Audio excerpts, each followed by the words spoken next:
Everybody. If you've never been with us, I am Ria. I'm one of the early childhood educators and early childhood specialists here with HiMama. I'm the community ambassador, and I'm joined by my colleague Kaya, my partner in crime. If you haven't been on our social media, you've been missing out, but Kaya is definitely all over that, and she's been working with us here in the chat as well. So please do say hello to her. Kaya, if you want to join us, fun fact: we're on our 50th webinar. That's like my main thing here, but we're also coming up on a big milestone from our podcast, I believe. We are. Look at Kaya's got cake. I have cake, and look, it's a real candle flame. Please be I'm gonna careful. make a wish, actually. So if you're here with us today, I've got my my unicorn onesie on, a HiMama hat underneath. I've got a lot going on, and an actual cake. So I'm gonna blow the candle out. Here we go. Yes, so welcome everyone to our 50th webinar. I'm super happy to be here. I can't believe it's been 50 already, and we are coming up on our 250th podcast episode. I'm going to be meeting with Ron, our CEO, tomorrow. We're going to be recording and talking all about the growth mindset, which is pretty much HiMama's 2021 vision is expanding and growing and getting into that growth mindset. So if you have any questions that you want Ron to answer, whether it's about like, early childhood education, the future of ECE, his biggest takeaway, a time that he messed up, some of his lessons. We want those questions. I want to grill him. I want to ask him. So hop over onto Facebook or Instagram and shoot us a message, and I will make sure I ask Ron your question.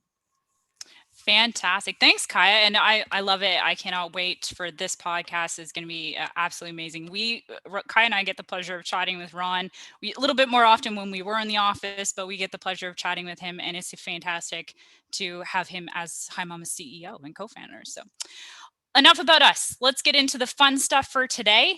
And actually celebrate a little bit more. We have Dr. Regina Rees joining us from Tools for Life. Regina, please join us. I'm super excited that you're here. I'm excited you're going to be talking a little bit more about Storytime, but maybe start with a little bit about yourself before we dive into the fun stuff. All right. Thank you so much for inviting me to this wonderful webinar. And I'd like to welcome everybody out there who's joining us today. Thank you very much. And a big thank you to all of the childcare providers. I want to thank you for what you are doing because you are building the future. You take such good care of our early learners. So thank you very much. And amongst the other viewers, if we have moms and dads and guardians and grandmas and grandpas and babysitters and so forth, thank you for what you are doing for our children. Thank you so much. So my background is, surprise, education. I've been an educator since the early 1970s. So that's probably before most people are even born. And so I have taught all of the grades from 3 to 12, and even college. And my specialty area is literacy.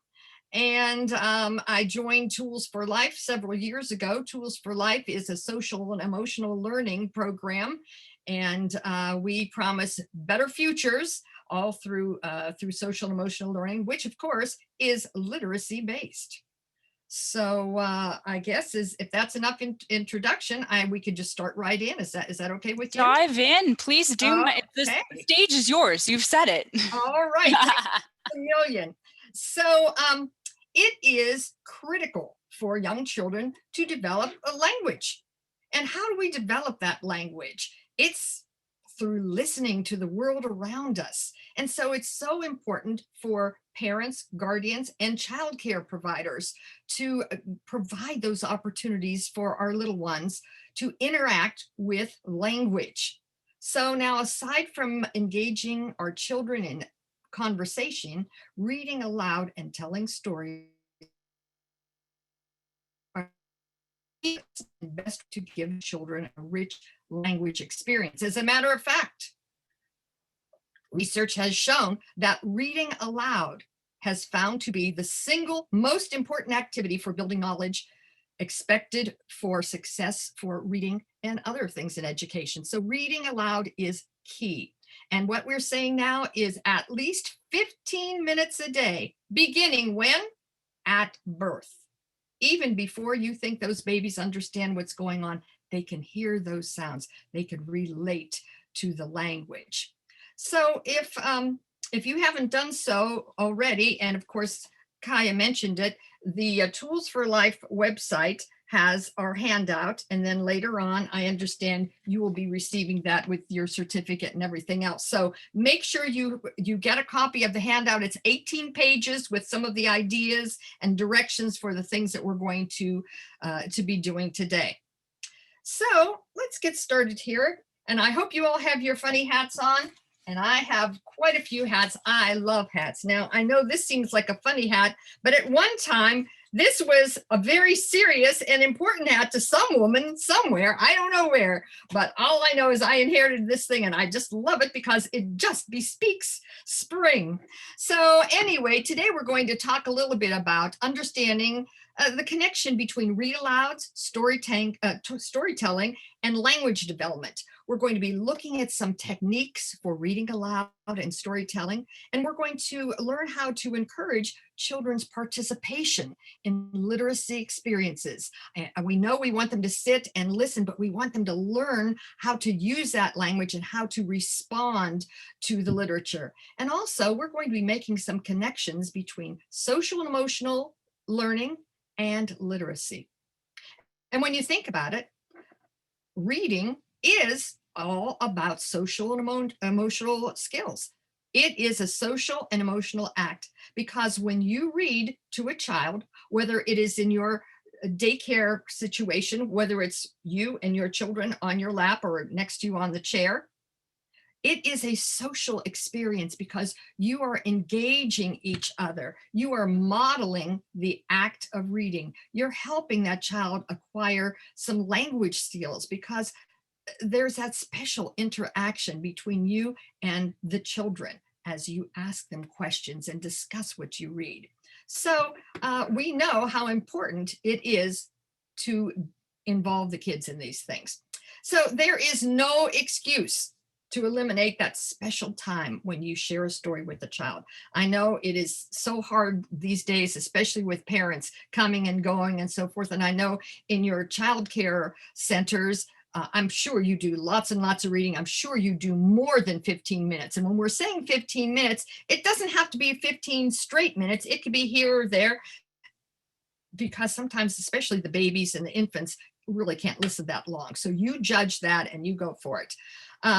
So anyway, it's such a powerful way to introduce our children to language, to feelings. They understand a story, the sequence of beginning, middle, and end. And most of all, it activates their imaginations because when children engage in story, they are on their way to becoming lifelong learners and readers. So there we go. So here we go. Let's put on some other hat now. We've got plenty of hats here to look at. I don't want you to get bored. Dr. Rees, just so you know, you're getting lots of love about your hats already, and we're only on the great. third one. Well, I've got more. I can't wait. So when you are dealing with our early learners and our younger children, make sure you choose a picture book with more illustrations than words. If there's too much text, the story may be too complex for a toddler or even an early learner. Okay. Also, they can't sit still that long. I mean, we don't want to drag out some great big long involved fairy tale for a 1-year-old. This is what you want to do. These board books were the best invention because we have books that, this one's called Baby's First Kind Words, little illustration, and there's one word on a page. And so you talk about please, because we want our children to learn please. And so now we talk about that picture and what does please mean? And you go on and on and on. And so the children can look at these pictures. They can even grab that book. And of course, we know, what do babies want to do with everything? They want to put them into their mouth. That happens, well, let the baby hold the book. They're not going to hurt themselves. They're really not going to hurt the book. They're exploring. They're learning how to use a book. And that's the main thing here. Also, we have picture books sometimes that have no words at all, which is great. That way you make up your own words and you could tell what it is when you look at the illustrations. You know, Okay, here's a dog. What's that dog doing? Is he taking a walk? Well, on and on and on and on. And you can tell that story by reading the pictures. Here we have a really nice one called Zoology for Babies. How about that? So now what we have on every page, lots of beautiful colored pictures, and that's what children love. They love to see color. They love to see images, nice concrete images that will help them out. This way, we're going to learn about environments. We're going to learn about the ocean and about all of the things in the ocean. One word. And now we could go ahead and now you could say, oh, okay, well, look at this big red thing. That's called an octopus because he has 8 arms. Can we count those arms? And you just go on and on and on and make that up as you do. All right, another one. Alphabet books are always good because there are usually very few words. You've got A, you've got the items that begin with A. And so once again, you can discuss. Stories with simple plots and repetitious phrases. 3 things that young readers, that early learners like are repetition, rhythm, and rhyme. Those are the 3 R's. And I can't think of a better book than, you probably have heard of Brown Bear, What Do You See? It's a classic. Brown Bear, what do you see? I see a red bird looking at me. And look at that beautiful red bird. Do you see his wings? Wow, what color is the bird's beak? I wonder what that bird says. Do you think cheep, cheep, cheep? I don't know. And so it's that same formula throughout. So now it's red bird, what do you see? I see a yellow duck looking at me. So we're hearing colors, we're hearing animals, we're hearing all kinds of things. Well, if you are telling this or reading this story to your children in your care, think about how you can have them react and respond to that story. So let's just say you were going to take them outside and you tell all of the boys and girls, I want you to look around and find something that you like to see, but don't tell us. And now you get out your own brown bear and you pass it around. Here, Timmy gets it first. And we all say, because we know this story, everybody says, brown bear, what do you see? And little Timmy's going to say, I see a red bicycle looking at me. And then he's going to pass it to Ali. And Ali, we're all going to say, brown bear, what do you see? And Ali is going to say, I see a swing set, and on and on and on. Now you could take it one step farther and make it really personal and forget about the brown bear. And then you're going to say, Betty, what do you see? And Betty's going to say what she has seen, and then she chooses another person. We go all through. We've done a beautiful collaborative literacy experience. Now think about this. Now we pack them all up. We go back inside. Do you all remember what you saw? And they will. Well, now we're going to have them draw a picture of what they saw, and you're going to put it together for a class book. Okay, Ali saw a swing set. Bobby saw a bicycle. So-and-so saw a tree, and we put them all together in a book, and now you have a classroom book. And how wonderful for those students to be able to say, when they get home, I am an author of a book, of a published book. So now we have this complete literature experience. They've responded to that, and you've based it on a book, but now you've created your own. So, all righty, let's move on here to something. Visuals are always good. So I'm sure you remember the 5 little monkeys jumping on the bed. Well, we could really make that interactive. There are a lot of versions to this. So I set it to a little tune. And so here we go. With the 5 little monkeys. 5 little monkeys jumping on the bed. One jumped off and bumped his little head. He ran to the doctor, and the doctor said, that's what you get for jumping on the bed. Well, now we have what? 4 little monkeys jumping on the bed. One fell off and bumped his little, what? Head. By now, the children are catching on and they could sing it right along with you. He ran to the doctor and the doctor said, come on, everybody. I know you're at home with your silly hat on. Sing along. That's what you get for jumping on the bed. Okay, and it goes on until we don't have any more monkeys. So now what have we done here? Once again, we have rhythm, rhyme, repetition, and now we have a great visual that the children can participate in. And you can even have them come and choose a monkey to take off the bed, whatever you wanted to do there. And also we have a little bit of social emotional learning here because we have cause and effect. Hey, that's what you get for jumping on the bed, right? You do something silly, there's a cause and effect. Okay, so now we also have very early math skills because what are we doing? We're subtracting. Well, I thought, you know what? We have to have a little sequel to the monkeys here. So I wrote a little sequel and it goes like this. No little monkeys jumping on the bed. They all fell off and bumped their little head. Their mama came in and this is what she said. Come back, little monkeys. It's time to go to bed. Let's see if we can call those monkeys back. Will you please call the monkeys? Come on. Come back, little monkeys. Come back, little monkeys. Oh, here comes one. Count along. We have how many monkeys? 1, 2, 3, 4, and what do we have now? 5. 5 little monkeys. Let's see if we could count it with our fingers too. 1, 2, 3, 4, 5.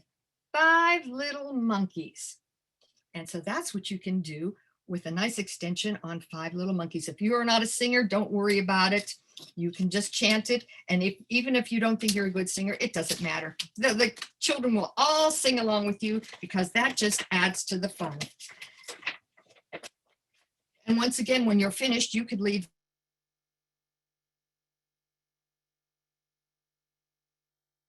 But if you go on Pinterest, there are tons of versions of this.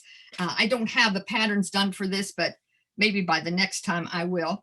And you can have these made for the kids and then they could sing the song and add to it. Dr. Rees, I want to ask before you go on, what was the inspiration for your board? How did you come up with that? Did you find it along your path of your time? How did you get inspired to get that going for yourself? Well, the monkey board. Yep. Well, I love the song. And as a matter of fact, I have a friend who has a grandson and we've been doing this. As a matter of fact, I know his parents aren't watching, but I bounced him on the bed and sang the song to him and let him jump on the bed. And I said, hey, we could do something fun with this. So I went on Pinterest where all the goodies are, and there are all kinds of versions of this. And I thought, let's just get something easy. So I made up the little patterns. It's Velcro, it's felt, it's and then what I do is on the back, I always put a little envelope with the pieces so we don't lose the pieces. Oh, very smart. So that's how that goes. And it's a felt board. And so there you go. And I just put the pinchy Velcro on the back of the monkeys and it automatically will stick. But there fantastic. There are other ideas too, but that's just the one I happened to come up with. Awesome. I'll let you continue. I just wanted to ask because a couple of folks have asked. Oh, sure. If that's what people want to know, sure thing. A couple of folks have also said they've caught their partners singing in the background with them. Oh, so. Good. Sing along. Why not? And you know what? The funny thing about that monkey song, you'll go around singing it all the time. It'll become that little thing that goes around in your head. I'll wake up singing it tomorrow, probably. Yeah, absolutely. So, and you know what's going to happen too, and we know this, to a child will know that they'll want the same thing over and over and over again. That's okay. You can read the same book over and over. That's just because they love it so much and they want to hear it. And after a while, they'll be able to pick up that book and you will swear that they are reading because they have each page memorized what's on that page. So it's really kind of a fun thing. So this is in the handouts. And I want to talk a little bit about, did I have this hat on? Yeah, I have it on here. I thought I had this there. No wonder. I just didn't feel right here. We have to have the hat on correctly. You can make your own book. And I call it the interactive book. You start off with one of these nifty little compositions books. And all you do is you can make a nice little cover if you want for your child. And for those of you in the child care centers, you can have one and just share it with the class. And all you do is you think about the things you want your child to learn and maybe some of the things in their world. And you find pictures and you just cut them out and paste them on there. And how do we read this book? We just go ahead and say, oh, what's this? It's an apple. Have you ever had an apple? Yes. What does it taste like? It's crunchy. What color is that apple? And on and on and on. And here's the kitty. Okay. What does the kitty say? Come on, everybody. Tell me what his kitty says. Meow, meow. Okay. And so it goes on and you add to it. As their world expands, you add to it. And I'm going to show you a blast from the past. My daughter is 40 years old. I still have hers. Okay. And so we started out with all these things, but as time went on, when she went to child care center and they started to learn the alphabet and she picked up writing and so forth, look what she did. She went back and wrote in the book, and she was it her invented spelling, and she put things, and she tried to do cursive writing, you know how we would try to do cursive writing with scribbles. And so we had this book all filled up with all kinds of things.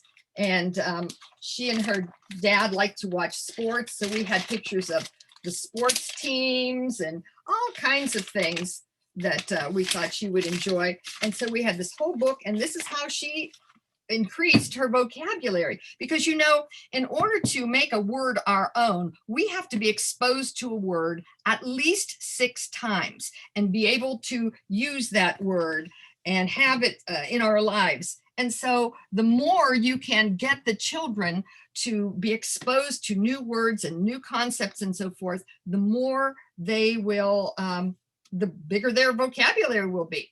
So sometimes we want our stories to energize the kids like the little monkeys. And so if they start jumping around the room, that's fine, because that's why we're doing that.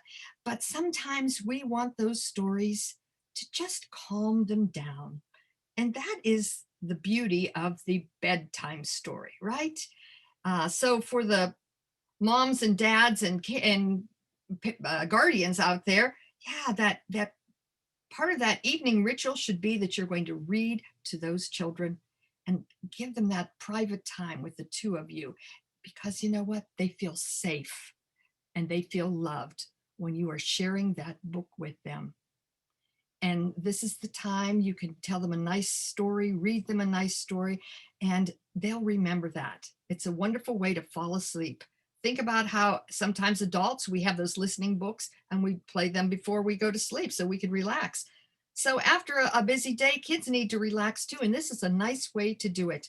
And you know what? Years from now, your children will always remember that you read to them. And most likely, I guarantee, they will one day read to their own children. And so those of you in the centers, when you read, maybe before they take their naps or after lunch or something, it's such a soothing, calming time where they can just calm down and just relax a little bit. So there we have a little bit about that. So I want to move to a different area, and that is storytelling. Now, in addition, now storytelling's a little different than reading because you don't have a book. There we go. We'll do something a little lighthearted here with storytelling. It's a great way to engage the children in literacy activities.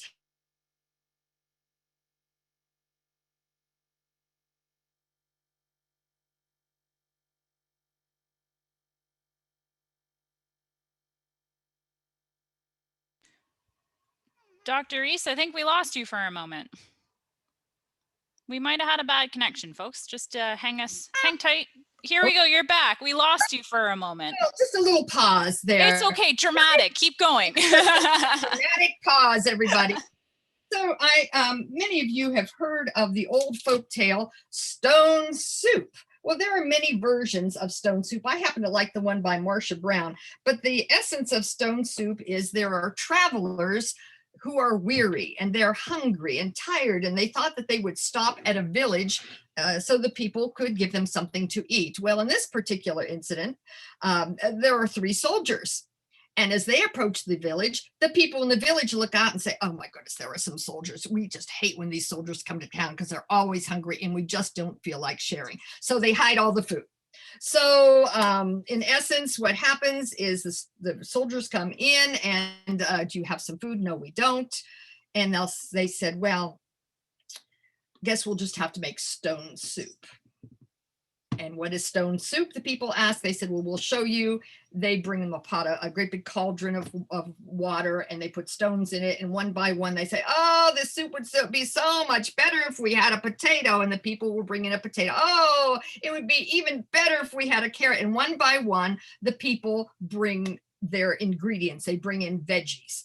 And so, of course, at the end, they have a big pot of soup and everybody shares and we learn our lesson like that. So that is not how I would tell the story. That's the synopsis of the story. But when I do tell the story, I usually, to an audience, I have a big one of those plastic cauldrons that they put out at Halloween. And then I have some cloth veggies that I distribute to everyone in the audience. Now, there are patterns for the cloth veggies. And what's nice is because when you're done, then you just toss them in the washer and everything is good. And so as the story goes on, and when the soldier says, oh, if we only had a potato, all the people with the kids with potatoes would come and bring them up and so on and so forth. So they can interact. So here's something that I thought, and this is in the handouts too. You can have your own personal cauldrons. So there's a pattern for that. And then what you do is we have patterns. They're all colored, cut out. You just cut out the veggies and reattach it with a little paper bag on the back of the cauldron. And so now you could set it on the table. You could make one of these for all of the tables in your center. And so now, after you have told the story to the children and they have participated, they can each tell the story. You could put them in a small group, nice little collaborative group, and they could take turns telling the story. And so now it'll help them remember. And it doesn't matter which vegetables go first, second, or third. It's the idea of the sequence of the people coming into the town, the villagers say, no, we don't have any food. And then the whole process of making the soup and sharing. And they could put it in their own words too. It really, it's really a fun thing to see them work like this. And once again, it's some social and emotional skills because they have to participate. They have to collaborate. They take turns telling the story. And what I like about something that's so easy like this, where did it go? Is when you're all finished, you just put everything in the bag and fold it up and put it away. And they're easy to make. You could have them for all the groups in your class.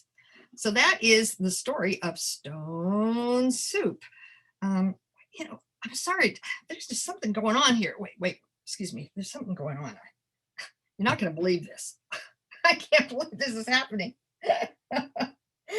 But there's a butterfly on my shoe, Yes.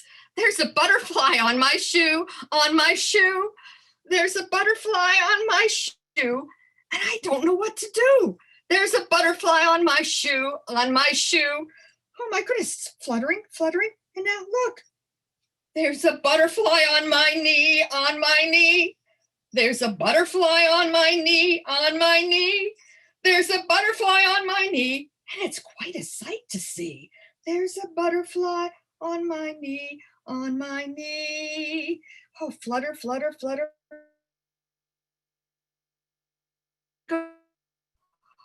Look, there's a butterfly on my arm. There's a butterfly on my arm. There's a butterfly on my arm. I promise I'll do no harm. There's a butterfly on my arm. Where is it going to flutter next? Fly. There's a butterfly on my nose, on my nose. There's a butterfly on my nose, on my nose. There's a butterfly on my nose. Achoo! Oh, I think I scared the butterfly away. Please come back again another day, little butterfly. Well, what would you do if there was a butterfly on your shoe? I don't know. I hope you wouldn't scare him away. So if you just want to get attention, you could do a little ditty like that. And I'm sure you'll have everyone in the palm of your hands. And now you could go ahead and ask that question. What would you do if you had a butterfly on your shoe? Or what would you do if you had a spider? Or maybe even a ladybug. Just a little fun thing like that, just to launch some literacy, launch a story, and they could each come up with an idea. Well, what else if the butterfly was on their shoe and then it went on their arm? It could go on more, it could go on their head, whatever.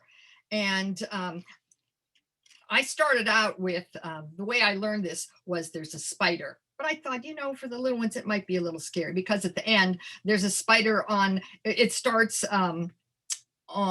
it goes up the body and then back down, and it ends, there's a spider on my shoe and it's coming after you. And I thought, well, I don't know, for the little folks, we'll be a little more peaceful and calm, and we'll just have a little butterfly that maybe can come back. So think about just a little story starter sometime that you can do to inspire the students, and they'll be right with you. You notice that visualization is really nice for stories, for storytelling. It really helps. So sometimes you might want to have somebody help you tell a story. So, and we'll have to see who's here. Yeah, so today we have a story, but I have a special guest. Let's see, what do we have here? Hi, it's my friend. This is my friend Chaco. And so now you could have a puppet. Now, this isn't a puppet show. A puppet show is when you have a stage and you see the puppets, but you don't see the people. So this is what I call puppet telling, because the puppet could help you tell. And you don't have to worry about being a ventriloquist. They don't care if you make the puppet talk. Look, at his mouth isn't moving, and it doesn't matter if your mouth is. They don't care. The children do not care. They just are so in awe of something like this. Or if you don't want to try to make voices or anything, you can have the puppet be silent. But look. Oh, Chaco said he's a little bit shy today, but he's so glad that you're here and hope that you like the story. Okay, so you can see how that happens. Now, notice how I did this. I didn't just have the puppet lay on the table and then, oh, okay, yeah, well, because that's no fun. You see that little thing laying on the desk, it's a dead puppet. You don't want to see a little dead bird. You want to see it already animated. So whether you have a puppet in a box, in a sack like this, or however you do it, make it appear. And when it appears, it's already animated. I have another one too here. And if you want to really be dramatic, okay. Today we have a special friend. Woo! He's in there somewhere. Woo! And one more. Don't do more than 3.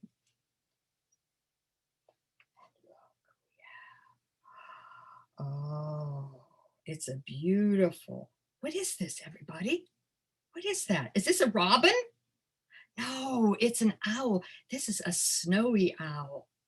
Oh, and then you could go on. Maybe you're studying birds and whatever it happens to be. There they are. And oh, he got turned around. And there he is.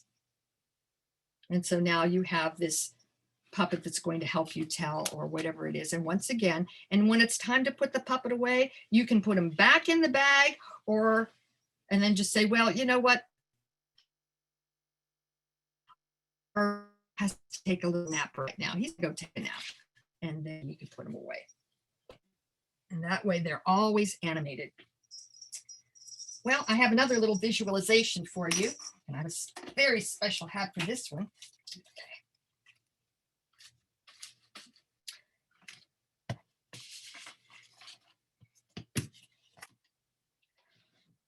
Once there was a farmer, and it was time to plant his garden.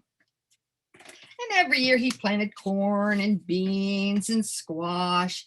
But this year he was hungry for turnips.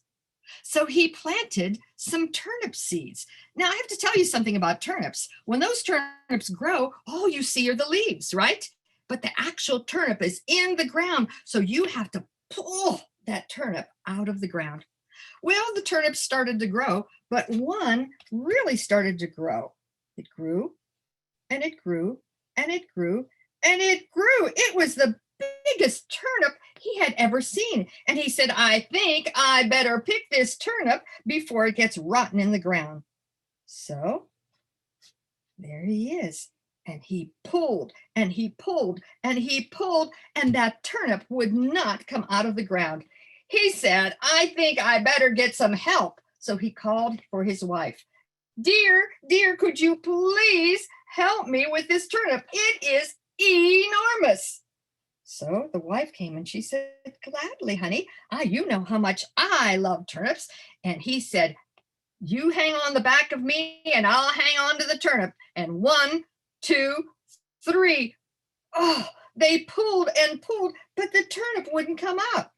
So the wife said, I think we need some more help. I guess I'll call our daughter. Honey, could you help us? And the daughter came running because she liked turnips also. And she always wanted to help. So here she comes. And the mom says, hold on to me. I'll hold on to your dad. He'll hold on to the turnip and we'll all 1, 2, 3, pull. But that turnip would not come out. So they decided they need more help. And the daughter said, well, how about if we ask the dog? And the farmer and the mother said, a dog? How could the dog help? But arf, he did come by because he was a loyal dog. And so the daughter said to the dog, Fido, you hang on to me. I'll hang on to my mom. She'll hang on to my dad. He'll hang on to the what? Turnip. And we'll all pull 1, 2, 3. But do you think that turnip would come out? No. And so the dog started to bark, which attracted the attention of the cat. Now, nobody thought that the cat could help, but the cat was meow, meow, meow. And the dog said, you hold on to me. I'll hold on to the what?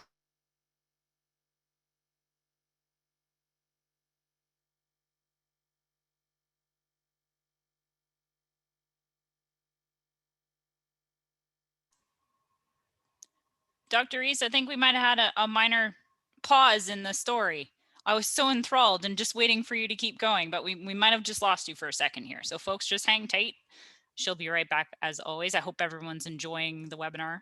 So far, I'm enthralled. So we might have had a minor pop out. She's coming, I'm sure, folks. We'll be seeing Kaya here for a second. Maybe we'll just unpin you here, Kaya, and then bring Dr. Reese back on. Here we go. No worries. Dr. Reese, we lost you for a moment. We were so enthralled. Everyone was so into it. And then all of a sudden we lost you. So I know. Going. Sorry about that. That's so okay. Did we leave off with it? What was the last animal? We have the cat? We were just going into the cat. Okay, well, you know what? The cat hung on to the dog. The dog hung on to the daughter. The daughter hung on to the mom. The mom held on to the dad. And he held on to the turnip. And of course, it didn't pop out. So meanwhile, we heard the little mouse come by. He was wondering what was going on. Now, he knew he was just little and that he really couldn't help, but he thought he would just join in. So, of course, they all hung on to each other. And 1, 2, 3. Oh, that turnip popped right out of the ground. Well, Mother was so happy that she made fried turnip greens, turnip pie for dinner. And of course, they invited everyone for dinner because they had helped. And the father ended up saying, you see how things can be done when we all cooperate. And that's the story of the enormous turnip. There are directions how to do this. And once again, you make one of these for all of your tables, and then the students could take turns telling the story. And of course, you really can't miss with this because the visual will guide you, and they can make it up however they want. So that is the enormous turnip, and it's an old folk tale.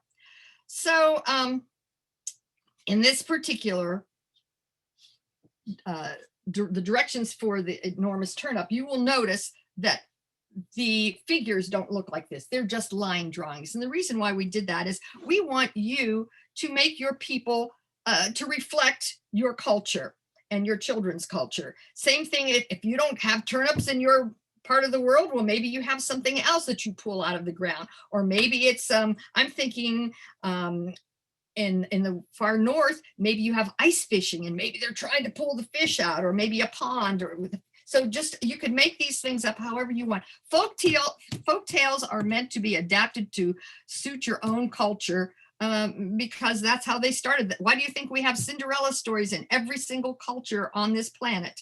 Because it reflects their own way of life. So there we go.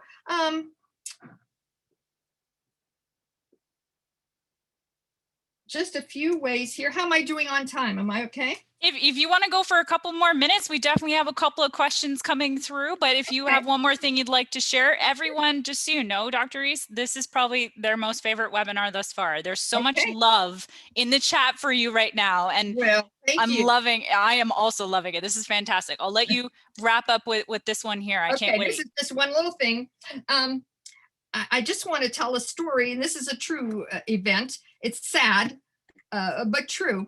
And this kind of, this points to how when we engage our children with stories, whether we read them, whether we tell them, and we let them retell them, and they tell them in their own way to use their imagination, you have no idea what that does for them.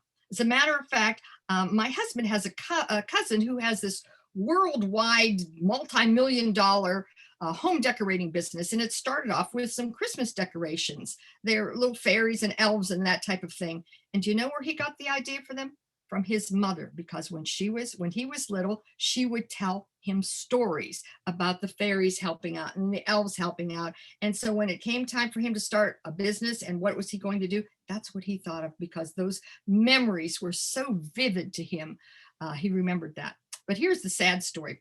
When I was in second grade, it was about this time of the year, and the teacher had those little coloring sheets, little line drawings, and you color. Well, she gave everybody this line drawing of a rabbit and said, here, color it, and we're going to put it up on the bulletin board with little flowers and all kinds of goodies.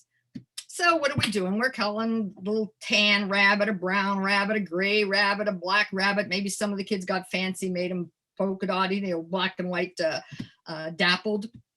Well, the teacher's, she's going up and down the rows. Everything is wonderful, until she comes to one little kid. She says, what is this? You're coloring that rabbit blue. And he said, yes, ma'am. And she said, have you ever seen a blue bunny rabbit? And he said, yes, ma'am, I have seen it. It's on my bed at home. I take him to bed with me every night. Well, she didn't know what to say. And we're thinking, yeah, why didn't we think of that? Because I had a pink French poodle on my bed. And so she was very, very upset. She says, well, that's really not how rabbits are. And so she took that paper away from him and made him color it one of the traditional colors. Now, why I remember that, I don't know, but that story has stuck in my mind because I felt so sorry for that kid. And I thought, you know what, we should have all ended up coloring those bunny rabbits our favorite color, because she had to shut that imagination down. Now, if it was a science class and you were sophomores and you had to talk about actual rabbits, that's different. But for that little fella, that blue rabbit was real to him. So let your children have their blue bunny rabbits. You know what? It doesn't hurt, and it helps, because their imagination, and they'll be such learners because they're putting their imagination into it. So here we go. It's your turn, Rhea. I can't. I just want to stand up and clap. That's all I want to do right now. I'll run my table. Everything will be all over the place. I can't. But I am For everybody. I cannot clap any harder. My husband probably thinks I'm crazy, Well, but you I know don't what? As I care. said, this is just part one. It is. There are many more things. So if people have questions, pop We the questions do. and I have a couple of questions. I'm going to start with one of the first questions coming through was, what are some good calming bedtime stories that you recommend? some good calming bedtime stories. Yeah. Good Night Moon is such a classic. I mean, you Yes. can't go wrong with Good Night Moon because it doesn't have a lot of text. And then there are the How Do Dinosaurs Say Goodnight? Oh, one of my favorites, actually. Oh, might have had a little glitch here again, folks. No worries. Dr. Rees, we will be bringing back on, folks. And please do another webinar. We will be doing another webinar. Trust me. This was absolutely fantastic until we get Dr. Rees back here. I'm sure she'll return momentarily. Folks, thank you for joining us for our 50th webinar. Here she comes. Oh, no worries. Here we go. Dr. Rees, we got you back. Okay, there you go. Cat the Bunny is a very nice story. It's just textures. Mhm. The Hungry Caterpillar. All of those stories are very nice and calming. There's a great story. It's called The Snowy Day. And it's a little bit longer, has a little more words. It's about a little boy who goes out in the snow and what he sees. It's very peaceful. It's lovely. Those are some good ones that I like. Especially for our early learners, our early children, I wouldn't do, in fact, a lot of those fairy tales are really violent. And yes. go with something. There are a lot of little, the bunny rabbit stories. Oh, I love you this much. Yep. Okay, that's a really good story because it ends on such a happy note. And then you as parents or guardians can say, yeah, this is how much I love you. And you see how much. And then those are some of my favorites. Fantastic. And I've got one more question here before we do jump into to a wrap up for you. Well, I have two, but the first one is a little bit, any recommendations on for teachers who are potentially doing virtual learning right now when it comes to storytelling? I think one of our biggest takeaways right now is the hats are fantastic. But any attention, don't they? Yeah, they make a great addition. But any tips about virtual learning right now, especially because it's, we're in some wild times with COVID-19. So. Oh, absolutely. Well, I would say make it visual and do what I'm doing, trying to hold the books up as much as that you can. Or if you could make some slide presentations and share your screen, maybe have some power, you can scan the pages of your books and put them up on a PowerPoint and you could read as those slides come up. I would say that would be a good thing to do. And also, if you have everybody unmuted so they could join in to what you want them to do. Being a part of just what's happening right now. What a great way to end with the tiara. I love it. Just so you know, I wanted to tell you a couple of things that are coming through the chat. Folks have so much enjoyed. We've all been hanging on. We've had a couple of folks say their whole household is so intrigued with what was going on at the time. So I wanted to pass on some of this love because it's been absolutely fantastic. Thank but you. Before we wrap up, Dr. Rees, any last words of advice, wisdom, happy thoughts, anything you want to leave the crew with today? I just think keep doing what you are doing. The reason why I have a crown is two things. My name is Regina and it means queen. So I always say, I wasn't named queen for nothing. I have to have a crown. But also I am wearing this crown for all of the childcare providers out there because you are kings. And if you're a man, queens and kings in those children's lives. You are the queen and the king of their life.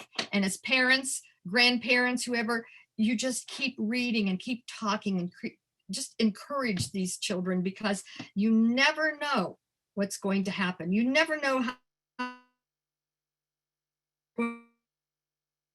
cousin ended up with this huge business because his mom told him some stories and let him have his imagination. So don't forget, you let your kids have those blue bunnies, whatever they need, because you know what? they'll grow up and they'll understand what the world. They'll know that mice can't talk, but let them have talking mice for a long time. It doesn't really matter because it's their world and they have to learn how to live in that world, and they need to feel secure in that world. And that's how they grow as readers, as learners, and as human beings, make those social connections. So don't be afraid to read, to sing, to act silly, to wear hats. Whatever it takes to get those children inspired, just go for it, because they're going to love you for it even more.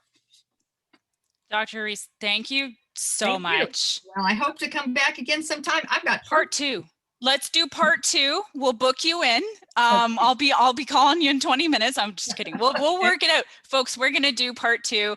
Dr. Rees, from everyone on the chat, everybody who's joined us here today, thank you so much. Tools for Life as well for helping make this happen as well. And we'll share everything in the show notes, your resources, everything. Folks, thank you so much for joining us today. Our 50th webinar, absolutely fantastic way to go ahead and do this. I can't imagine any other way.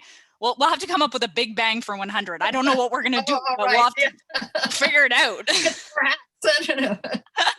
All right. Thank you so much. Love to everybody out there. Hey, stay safe, everybody, and keep loving those kids. 150%. Everybody who's leaving us here today, keep an eye out for your show notes. I'm going to be sending those out early next week. You guys can expect to see that with your certificate, so don't be shy. I'm going to make sure to connect everything here too as well for Tools for Life and your kit there, Dr. Rees, so not to worry there. Okay. And once again, folks, please do check us out next week. We're going to be actually talking about a little bit about behavior and a little bit about so this kind of goes really well. We're talking and we're going to be talking about math in a couple of weeks too. So it's a nice little segue happening here. I'm loving it. So join us next week, same time. Thursday is at 2:00 Eastern Standard Time is where you find us. And as well, if you ever want to check out the HiMama app, we'll hook you up with a link to go ahead and do so. We'd love to have you checking us out and being a part of the HiMama family. And Dr. Rees, once again, thank you so much for being a part of us. I appreciate it. It's been fantastic.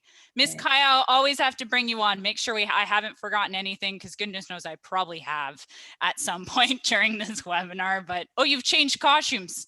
No, I had my onesie on before. I have a lot of props on me. I've got my Minnie Mouse ears. I've got my HiMama hat. I've got a lot, and I've taken a lot of inspiration from Dr. Rees here. Here she goes. Wigs. Oh, geez, she's got it all. I'd love to see your tickle trunk. I'm sure it's like overflowing with amazing stuff. Yeah. This was an amazing session. I've been loving the chat and loving the energy. It completely just took my day from here to up here. So thank you so much to Dr. Rees and our audience. All right, folks, take care. We'll keep an eye out for part 2, and Dr. Rees, we'll be back here, the 3 of us at some point. Folks, please stay healthy, stay happy, stay safe, and please do keep an eye out. Kaya just posted a link to our blog here in the chat, but thank you once again for an amazing Thursday. Everybody take care. Happy Thursday all. Happy Thursday. Bye. Bye-bye.